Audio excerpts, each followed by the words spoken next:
In this week's episode of Stardust Crusaders, Jotaro and his friends kill a baby!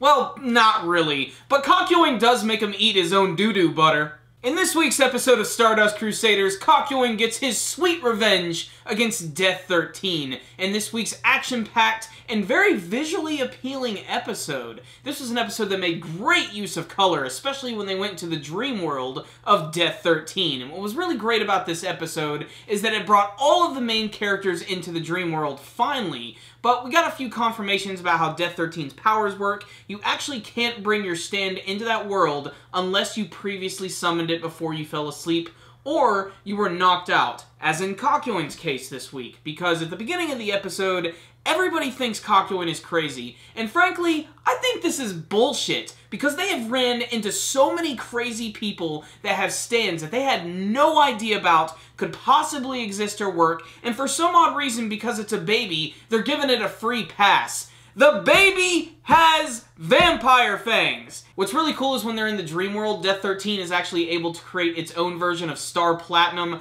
which looks goofy as hell and it continues to smack itself in the face with a frying pan, and then it makes a composite version combined with Silver Chariot, and then suddenly, Hierophant Green just appears out of nowhere and starts choking the hell out of Death 13, and they're making a mention to not kill this kid. This is an anime series that does not want to have killing a baby on its conscience, and frankly, I can understand that. That might be taking things just a little too far. But what really is awesome about all of this is that it actually has another plan where it tries to cut itself and Hierophant Green in half with its massive scythe, because apparently Death 13 is just like a head, some robot arms, and the big scythe, and then it just wears a robe to look all awesome and flowy and ghost-like. And Hierophant Green apparently also wrapped up its body in this like string-like function, and it's able to like turn its entire body into these like tentacles or tendrils, and it goes inside of his body and threatens to just rip him apart, and that allows him to pretty much win the battle. But the best part of this week's episode is easily when he gets revenge against this kid, because he actually says he's not going to kill him. He remembers everything thanks to Hierophant Green actually being in the dream world, and he's going to drop him off at the nearest village so that he can find his mother. Instead, he decides to take some of his shit, mix it into his baby food, and then Joseph Joestar ends up feeding it to him.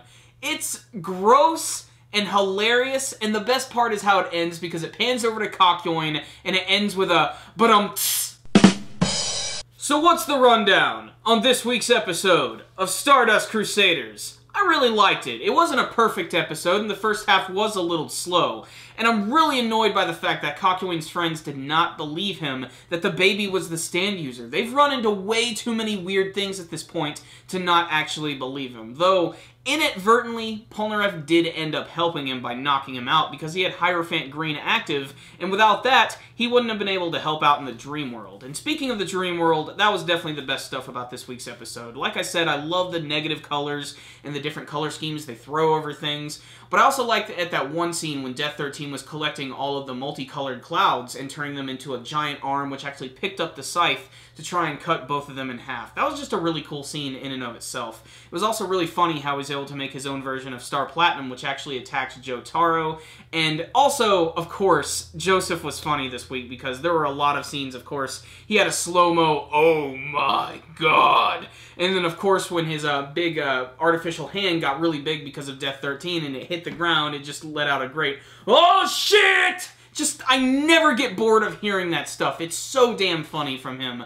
Otherwise, technical stuff like the animation, the artwork was really good this week, very consistent, and what I'm really excited about really though is next week's episode, because if you watch the preview for it, spoiler alert, it looks like we might actually see the return of Avdol, and they barely show it in there, but it's pretty clear that it's him with the same hair, except that it looks like a different color this time, although they could be doing the same thing they did in this episode, where they put a different filter over it, and they changed the colors, because I'm still holding firm that he was not actually killed by Whole Horse. I did not see a bullet hole in his head, and we didn't see his burial, and they really just sort of like skimmed past it, and he's featured so heavily in the intro. Avdol has to be coming back, and this preview is just it gets me really excited for that, because he's a character who still never, I think, lived up to his potential yet in the series, and his stand is so freaking awesome. It's a big freaking firebird! It's kicked so much ass, I want to see it in action a little bit more.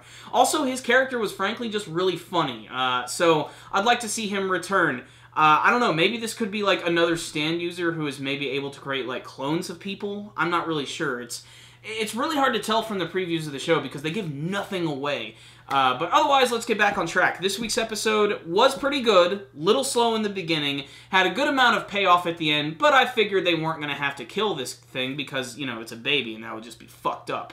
But otherwise, it was a wholly entertaining episode with a ton of funny moments, action moments, really great animation, incredible style and artwork, and that's exactly what Stardust Crusaders is all about. So I'm going to give this week's episode an 8 out of 10. Check it out, JoJo fans. Good stuff. Thank you guys for watching my review today. Before you leave, make sure and hit that like button so you can give this video a thumbs up. And make sure to tell me what you guys thought about this week's episode of Stardust Crusaders. Did you have any favorite moments, and do you think Abdul is going to return in next week's episode? Remember guys, you can subscribe to the channel if you haven't already. That way you can see all of our latest anime and manga reviews. And you can also check us out on Facebook and on Twitter. I'll put links for all of that stuff in the description box below. Do you like Amazon.com? I know I do. Corey and I now have an Amazon link in our video description box below. And if you go to it and buy anything through Amazon.com, it will support our channel. So bookmark that link, make it happen, and support our channel without having to do a damn thing. Another great way you guys can help support our channel is by donating directly through our PayPal link in the description box below. We recommend $2 a month, although this is completely optional. But the best way to go about this is by sneaking into your mom's room and taking $2. This way, she won't even notice. And we won't have to shake you up for all of your lunch money. So guys, that concludes this review today. Super Kami Guru 9000. Out.